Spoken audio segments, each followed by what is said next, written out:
What's happening, folks? Welcome back to Celtic Fans TV. Welcome to Celtic Park. We've just left Brendan Rodgers' official unveiling press conference for the second time round as Celtic manager. I thought today was going to be really interesting to see the tone, the message that Brendan Rodgers was trying to put across.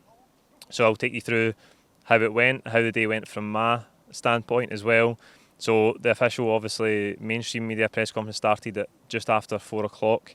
The fan media were in a different room, and we had to wait a while on Brendan Rodgers. He had to go and do lots of photographs, then he had to go and speak to the Sunday papers, and then he came to talk to us. We got one question each, but before we get to the content of the fan media press conference, which you'll be able to see later on, I think it's important to cover some of the big quotes from that mainstream media press conference. Obviously the big one that's already been cut and viral all over Twitter and the rest of the social media platforms is the "I can guarantee I'll be here for 3 years unless I get emptied before that." I think guarantee is a strong word in football generally, but I think in these circumstances, particularly given how his first tenure ended, I think that was a brave choice of word to say guarantee. I get what he means though. He signed a contract, and unless anything happens that leads to the end of that contract, or of course he leaves to go to another club, he intends on being here for 3 years. The club intended on being here for 3 years. But I think guarantee was a strange choice of word. Hopefully he means it. Hopefully he sees that vision of him being here for at least 3 years. That would obviously be longer than his first tenure of 2 years and 9 months. But I think other than that, the big takeaway from that mainstream press conference, we were sitting watching it in the room next door basically, was the way that he did address the feeling of the supporters after he left the first time. I wondered how he would navigate that question. It was always going to come up. It did.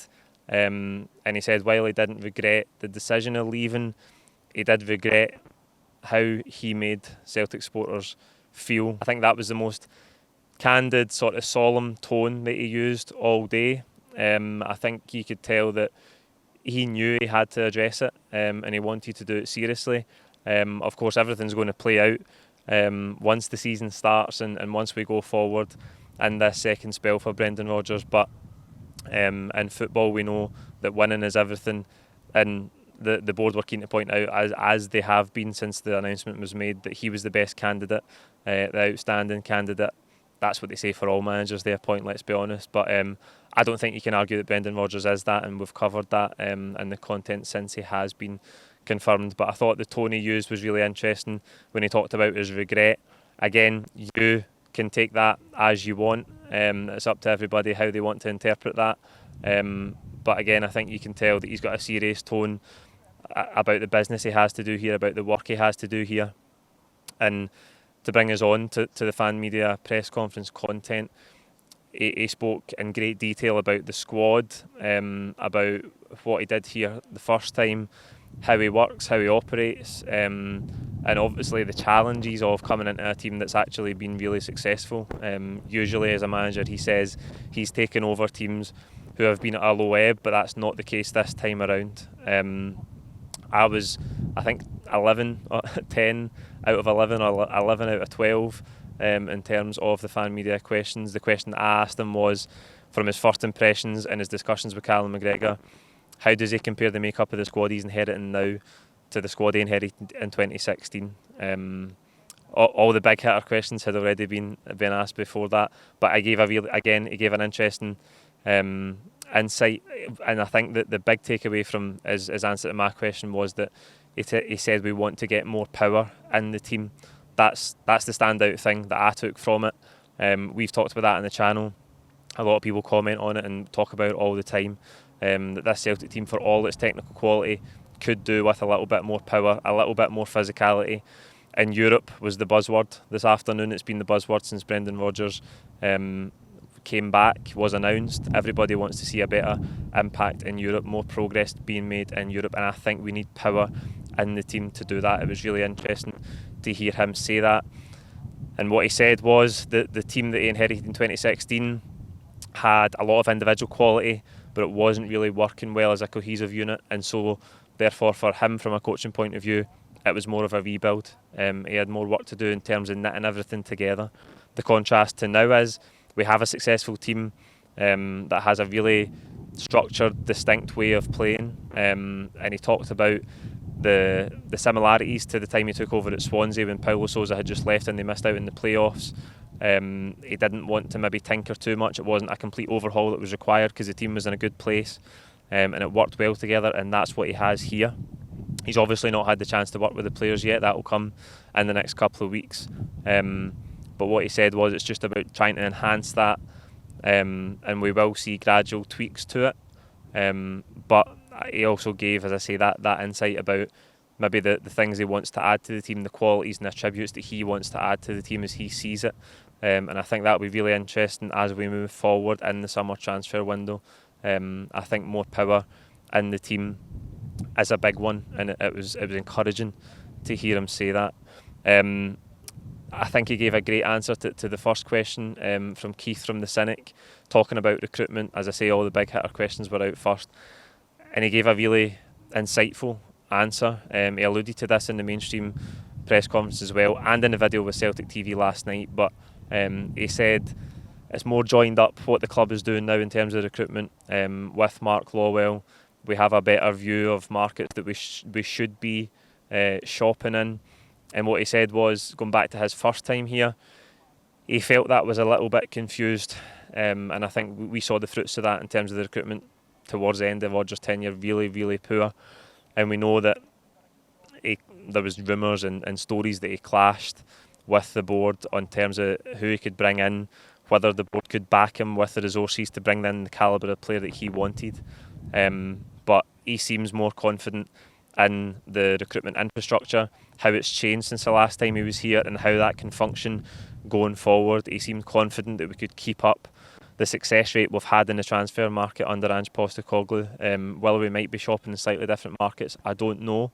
But because of Mark Lawwell's history with the City Football Group, managing players in those markets in Asia and different places that we've seen Celtic go to under Ange Postecoglou, we might see a similar vein with Rodgers, but he seems confident that the club is in a much better place to recruit better than they did when he was here before. As I say, that's encouraging, but again, you can only take it at face value, and you can only see what the outcome is as we go through this summer transfer window, and we go through the ensuing transfer windows under this tenure of Brendan Rodgers, because we know that was something that grated on him the last time, and who knows the factors of why he made the decision to go to Leicester. But I do think undoubtedly we have to get the recruitment better as Rodgers moves through his tenure this time around, because that was really, really poor, and I think the team, you look at the recruitment and the squad we had in that third season of Brendan Rodgers in contrast to the first, it was much, much worse off, and that was down to poor recruitment. So there you go. I wanted to just bring you a quick roundup, how I felt it went, how I felt he came across. You can tell there's a really business-like manner about him. He's on the charm offensive, as he always is. You can tell that he's good at dealing with the media, he's good at dealing with people. When he entered the fan media room, he came and shook everybody's hand, said hello before he sat down and answered any questions. And listen, he's determined. He's determined to win. He made that really clear. And he keeps saying that personally he's happy to be back in Glasgow, happy to be back at Celtic, both for him and his family.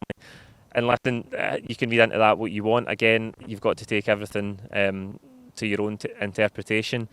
But given how it ended the last time, I don't know if he thought the backlash would be what it was, and I'm sure that wasn't easy for him, particularly for his family.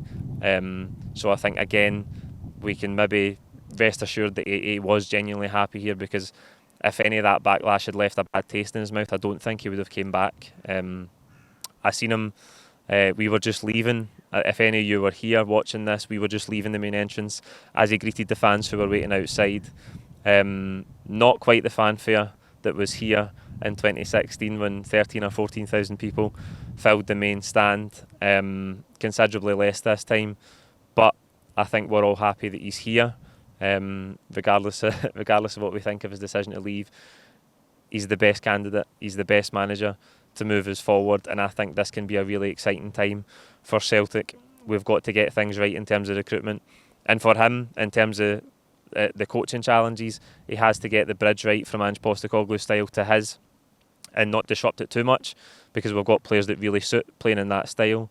He will want to put his own stamp on it. He'll want to improve things, as you always do season after season. But I think it's an exciting time to be following Celtics. It's almost like a movie script that he's come back. It still feels a wee bit surreal, even sitting there talking to him today. It was a wee bit surreal to see him back. Almost felt like 2016 again, but as I say, not so many people outside to greet him. Lots more content coming up. Thank you for joining me on this video. As I say, let me know your own thoughts in the comment section below on today's press conferences that you've watched. As I say, the fan media clips will be out later, and you can catch them as well. Like this video, don't forget to subscribe if you haven't already. We're driving towards 40,000 as quickly as we can. So if you watch all the time and you haven't subscribed, click the red subscribe button below, and we will see you very soon. Thank you.